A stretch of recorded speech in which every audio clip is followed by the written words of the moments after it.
Welcome to our show, Hong Kong Brief. I'm your host, Jenny. Today we have some compelling stories to share. First up, we have Luke Ching, a dedicated blue-collar artist in Hong Kong, who is making waves by advocating for labor rights after being dismissed from McDonald's for voicing concerns about worker pay. His journey highlights the need for open dialogue between workers and employers, aiming to improve working conditions for all. Next, we turn our attention to the People's Liberation Army in China, where a significant campaign is underway to bolster political loyalty to President Xi Jinping among senior officials.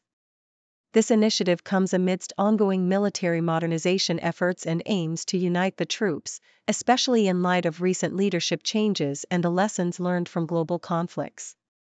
Lastly, a tragic incident has led to an investigation by the Hong Kong police into the death of a construction worker who fell ill on the job.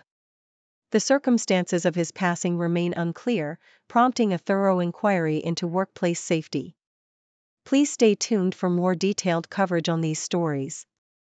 South China Morning Post reports on Hong Kong artist Luke Ching, a passionate advocate for labor rights who has spent a decade working various blue-collar jobs, including as a janitor at McDonald's. Recently, he was dismissed after publicly criticizing the fast food chain for its low wages and lack of mealtime pay for employees. Despite this setback, Ching remains committed to his cause, emphasizing the need for employers to foster a more open dialogue about labor practices. His journey began in the 2000s, where he started advocating for workers' rights by successfully petitioning for better working conditions, such as providing chairs for security guards. Inspired by movements like Occupy Central, Ching has used his experiences to highlight the struggles of the working class and to push for systemic change. In another article, the South China Morning Post highlights a significant ideological campaign launched by China's People's Liberation Army, PLA, aimed at instilling political loyalty to President Xi Jinping among its top brass. The Central Military Commission has directed its focus on the key few, senior officials who hold decision-making power, emphasizing the importance of Xi's military thought in uniting the military's morale and combat readiness. This campaign follows a recent reorganization within the PLA's command structure and comes amid concerns about loyalty and integrity within the ranks, especially after high-profile purges of senior generals. Observers note that the PLA's focus on political education is crucial, especially in light of lessons learned from conflicts like the Russia-Ukraine war, which underscore the need for soldiers to understand the purpose behind their actions. Lastly, the South China Morning Post reports on the tragic death of a 40-year-old construction worker in Hong Kong who fell ill while on the job. After complaining of feeling unwell, he was rushed to Tuen Mun Hospital but was pronounced dead later that evening. The police are currently investigating the circumstances surrounding his death, and the cause remains undetermined. This incident raises concerns about worker safety and health protocols in the construction industry, particularly in light of the ongoing challenges faced by laborers in Hong Kong's demanding work environment.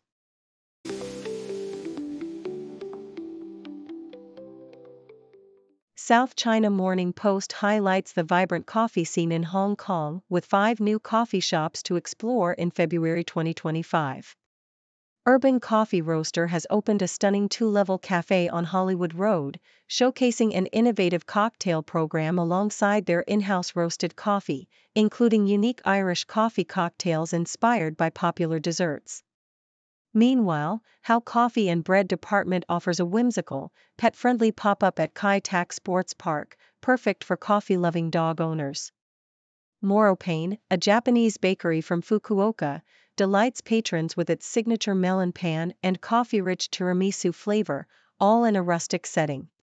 Sheer Coffee, a cozy spot run by 2 local enthusiasts, draws inspiration from Japanese cafe culture with a relaxing vibe and delicious menu items, while Mola brings a stylish Scandinavian touch to Central, serving open-faced sandwiches and cardamom buns. In another piece, the South China Morning Post reports on the unexpected success of Hong Kong's curling team at the Asian Winter Games. With a record 74 athletes, the team has made waves, especially in curling, a sport not typically associated with the city. The unlikely duo of 61-year-old Hong Lingyue and her 30-year-old partner Martin Yen Ho Tin exemplifies the team's spirit, showcasing their skills and determination despite facing tough competition. Their participation has sparked interest in curling within Hong Kong, with Yen expressing hopes of attracting more people to the sport. As they compete, the team is not just aiming for medals but also striving to raise awareness and appreciation for winter sports in a city known for its warm climate. The South China Morning Post also captures the electrifying atmosphere created by The Flame, a band that has reignited the spirit of Cantopop through their busking performances in Hong Kong. With nearly 500 fans gathered at Wan Chai waterfront, the band has been drawing crowds with nostalgic hits, bringing joy and a sense of community post-pandemic. Despite facing challenges such as police disruptions and strict regulations on street performances, the Flames' infectious energy and heartfelt messages have made a significant impact on their audience. Fans share how the performances uplift their spirits, with many expressing gratitude for the connection and joy the band brings.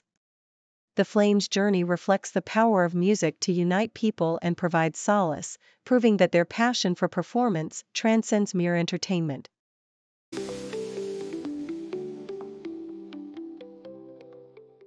South China Morning Post highlights the inspiring journey of Catherine Lau Shukfan, a Hong Kong marathon runner who began her running career in 2007 to relieve stress from her law studies. Over the years, Lau transformed from a novice runner into a six-star finisher of the Abbott World Marathon Majors, having completed marathons in New York, Chicago, Boston, Tokyo, London, and Berlin. Her passion for running evolved from a personal escape to a commitment to helping others achieve their running goals, including supporting her nephew, who has become a member of the Hong Kong Triathlon National Squad. Lau's story is not just about personal achievements but also about the joy of community and remembrance, as she plans to participate in the Sydney Marathon in honor of a beloved teacher lost to dementia. In another article, South China Morning Post discusses the early planning stages for a potential new route for the Standard Chartered Hong Kong Marathon, which may see the finish line moved to the Kai Tak Sports Park. While the idea is still in its infancy, the organizers are considering various factors such as accessibility, traffic impact, and the overall atmosphere for runners and spectators. The proposed change aims to enhance the experience for participants, drawing inspiration from the grandeur of Olympic marathons that traditionally finish in major stadiums. As runners gear up for the upcoming marathon, elite athletes like Rose Chalimo and Gasha Il are optimistic about achieving personal bests, especially with favorable weather conditions anticipated for race day. According to the Associated Press, President Trump has paused the imposition of tariffs on low-value packages from China, allowing federal agencies time to establish a processing system for the millions of daily shipments that have previously entered the U.S. duty-free. This decision comes amid a significant increase in Chinese exports of low-value packages, which surged to $66 billion in 2023. The de minimis exception, which allowed small packages to bypass tariffs, has faced scrutiny for enabling tariff evasion and the influx of unsafe products. As the U.S. Postal Service and Customs and Border Protection work to adapt to this policy shift, analysts caution that the end of the de minimis rule could lead to higher prices and delivery delays, fundamentally altering the landscape of cross-border e-commerce.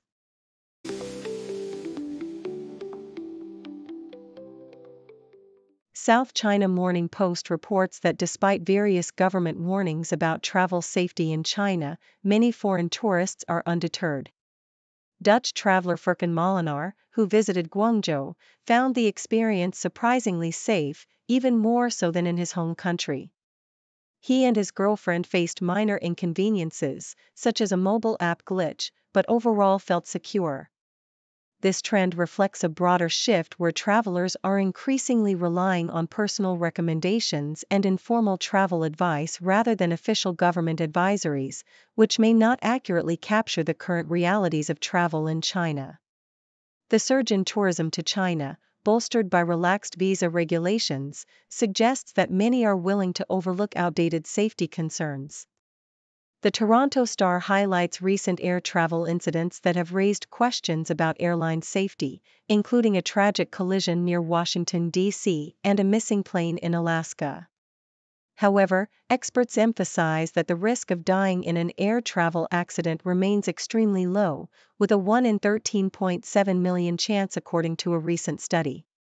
Aviation management professor John Gradek reassures travelers that air travel is becoming safer over time, with a continuous decline in fatality rates. While some travelers may prioritize price over safety when booking flights, the overall sentiment in the travel industry remains optimistic, as evidenced by a travel consultant noting that business continues as usual despite recent accidents. South China Morning Post introduces Anupama Nadella, the wife of Microsoft CEO Satya Nadella, who has played a significant role in her family and philanthropic endeavors. Anupama, an architecture graduate, has faced personal challenges, including the loss of their son Zain, who had severe disabilities. Following Zain's death, she has focused on advocating for health initiatives and mental care, donating millions to support causes close to her heart. Anupama's journey also includes her sacrifice of a green card for her husband's visa, allowing them to be together early in their marriage. Her commitment to philanthropy and family illustrates the profound impact of her experiences and the strength she brings to her role as a supportive partner.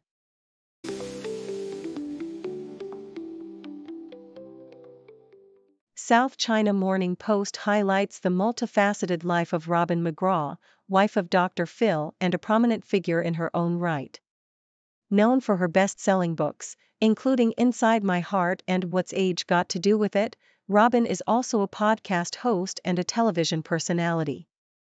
She co-founded the organization When Georgia Smiled, which supports victims of domestic violence, and serves as CEO of the Dr. Phil Foundation, aimed at helping disadvantaged families. The couple's love story began when they met through a mutual friend, leading to a Valentine's Day engagement in 1976, and they have since welcomed 2 sons and 4 grandchildren. Nikkei Asia reports on MediaTek's strategic pivot towards artificial intelligence as its smartphone business stabilizes. After a significant rise in sales and profits, the Taiwanese chip designer is leveraging its expertise in low-power chip design to tap into the booming AI market. Collaborating with NVIDIA, MediaTek is developing a compact AI supercomputer, showcasing its potential in custom chips optimized for various processing tasks. As the market for AI custom chips is predicted to grow significantly, MediaTek aims to capitalize on its strong R&D workforce and established reputation in the smartphone sector, even as challenges in the Chinese market loom. CNN discusses the tumultuous impact of President Donald Trump's tariff announcements on financial markets. After a week of relative calm, Trump's declaration of new reciprocal tariffs sent stocks tumbling, with the Dow Jones Industrial Average dropping 400 points. The proposed tariffs could significantly burden American consumers, with research indicating that the average household might face a tax hike exceeding $1,200 annually. The uncertainty surrounding these tariffs, including the reinstatement of a de minimis exemption for low-value packages, has created confusion in the market. Economists warn that retaliatory tariffs could ignite a trade war, ultimately harming consumers as importers pass on increased costs.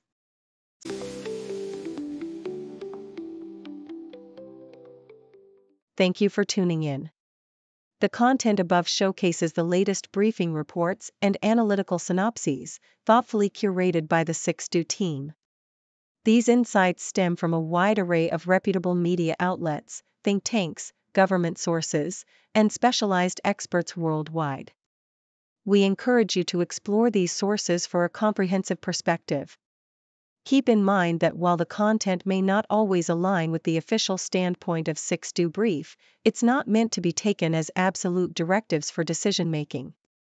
Comprising seasoned media professionals, learned scholars, and accomplished scientists, the 6Do team embodies a trailblazing, fully independent media entity.